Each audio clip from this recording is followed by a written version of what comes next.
कंचन का रहस्यमय अनुभव। कंचन एक समझदार और होशियार लड़की थी जो अपनी पढ़ाई के लिए अपने गांव से शहर आई थी। उसने एक पुराने किराए के मकान में रहने का फैसला किया जो शहर के बाहरी इलाके में स्थित था। मकान के मालिक ने उसे सस्ती कीमत पर मकान किराए पर दिया था और कंचन ने तुरंत ही वहां रहने का मन बना लिया। मकान पुराना था लेकिन बहुत बड़ा और खुला था। उसमें 4 बड़े कमरे, एक रसोई घर और एक बगीचा भी था। पहले दिन से ही कंचन को वहां कुछ अजीब महसूस हुआ। उसे अक्सर लगता था कि कोई उसे देख रहा है या उसके पीछे चल रहा है, लेकिन जब वह मुड़कर देखती तो कोई नहीं होता। एक रात कंचन पढ़ाई कर रही थी, तभी अचानक बिजली चली गई। उसने मोमबत्ती जलाई और पढ़ाई जारी रखी। तभी उसे लगा कि कोई उसके कमरे में घुसा है। उसने चारों ओर देखा लेकिन वहां कोई नहीं था। अचानक कमरे का तापमान गिरने लगा और कंचन ने ठंड महसूस की। वह बिस्तर पर बैठी ही थी कि उसे किसी के हल्के कदमों की आवाज सुनाई दी। वह डर गई लेकिन हिम्मत जुटाकर आवाज की दिशा में गई। वह आवाज उसे घर के एक बंद कमरे की ओर ले गई। उस कमरे का दरवाजा जंग लगा हुआ था और शायद सालों से बंद था। कंचन ने दरवाजा खोलने की कोशिश की लेकिन वह खुल नहीं रहा था। अचानक दरवाजा खुद ही खुल गया और कंचन ने कमरे के अंदर कदम रखा। कमरे के अंदर उसे एक पुरानी तस्वीर मिली जिसमें एक लड़की और एक युवक थे।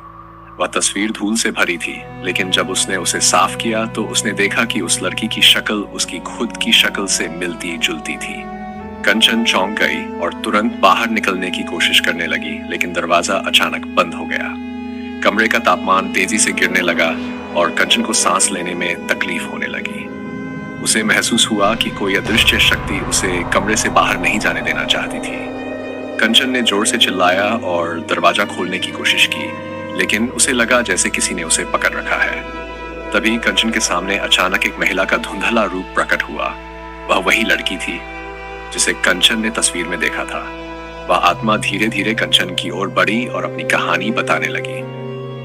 उस आत्मा ने बताया कि वह लड़की यहाँ बहुत साल पहले रहती थी। उसका नाम नीलिमा था और वह उस युवक से प्यार करती थी जिसकी तस्वीर कंचन ने देखी थी। लेकिन नीलिमा के परिवार वालों ने इस रिश्ते को मंजूर नहीं किया और उसे इस घर में कैद कर दिया। उस युवक से मिलने की कोशिश करने के दौरान नीलिमा की मौत हो गई और उसकी आत्मा इस घर में भटक रही थी। वह किसी से अपनी कहानी बताना चाहती थी ताकि वह शांति पा सके। कंचन ने उसकी बात सुनी और कहा कि वह उसकी कहानी सबको बताएगी।